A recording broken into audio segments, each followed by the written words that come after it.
Hello, Dr. King. My name is Maryn Powell, and I will be a junior this upcoming fall here at CU Boulder. I was enrolled in both your social psychology class and abnormal psychology.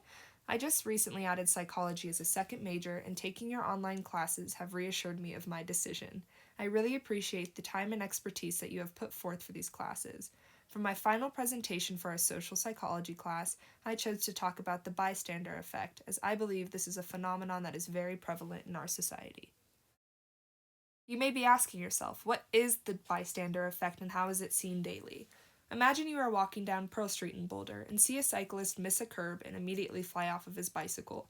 He seems to have lost consciousness and is bleeding from his head.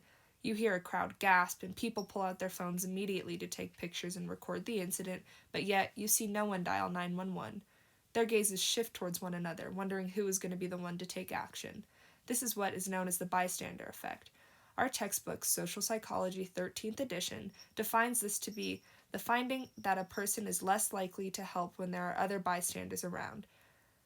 Our textbook also states, as the number of people known to be aware of an emergency increases, any given person becomes less likely to help. For the victim, there is no safety in numbers. Kitty Genovese's unfortunate and tragic death in 1964 is the origin of the term bystander effect. On March 13, 1964, the 28-year-old woman was returning to her home in Queens after work, when suddenly a man brutally attacked her with a knife in the early hours around 2:30 a.m. As she shouted for help, neighbors peered out of their windows. The man, possibly frightened by her shouting, ran off to only return a few minutes later, where he continued her murder. He continued attacking Kitty this time, with more brutality, not only by stabbing her, but raping and robbing her. A neighbor, Sophia Farah, called out for someone to call the authorities, which someone eventually did do. Neighbors did not react until it was too late for Kitty. She later died on the way to the hospital as a result of the attack. Although murder is never justified, what makes Kitty's specific case so important? This can be attributed to the effect of journalism and the lasting impacts that this case had on our system we still use today. First, the New York Times ran this story, posting a piece called 37 Who Saw Murder and Didn't Call the Police. Kitty's murder became front page news immediately. It created waves because people were outraged that so many people had seen a significant and long murder without intervening. It made people question how this could be possible and where humanity was. When someone did intervene, it was much too late for poor Kitty. Additionally, the attention drawn to this case also brought into question the way people could call emergency services. Prior to this incident, people had to know the number for local police, fire, etc., or wait for the operator to connect them. This led to the creation of the 911 centralized emergency system that we still use today. Now people were able to call 911 and get help without having to know where the nearest places were. Kitty's specific case is so important to the bystander effect, as on page 367, our textbook states, nevertheless, the initial story helped inspire research on bystander inaction, which is illustrated in other incidents. Psychologists are left wondering what is the cause of people's lack of helping others, especially in needs, in regard to larger crowds. The biggest question that surrounds the topic of the bystander effect is why? Why didn't anyone help her? Why didn't anyone call 911 or jump into action? She was calling out for help, pleading for her life as she was brutalized, while others watched. The first question was the same one that was asked by social psychologists Bibb Lontaine and John Darley.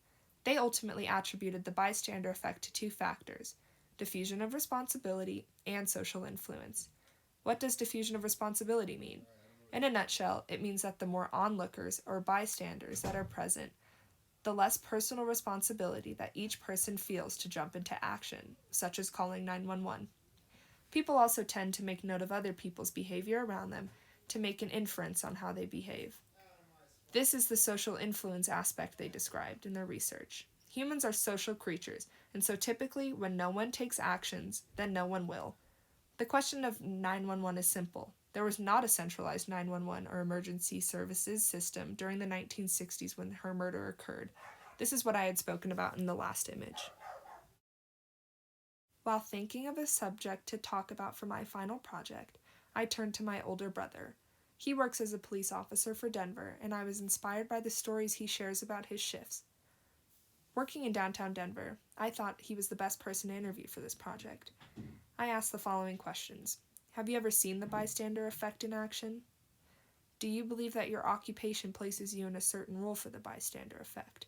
And finally, what would your message be to people who don't know how to respond in an emergency or incident? For the first question, he stated, just the other day, actually, I witnessed a vehicle strike a pedestrian and take off. My immediate reaction was to follow after the vehicle and its perpetrator in hopes that I would be able to read a license plate or obtain a description of the car and its driver fleeing the scene. A small part of me regrets the decision, as I left it to the other officers and the public to check on the victim.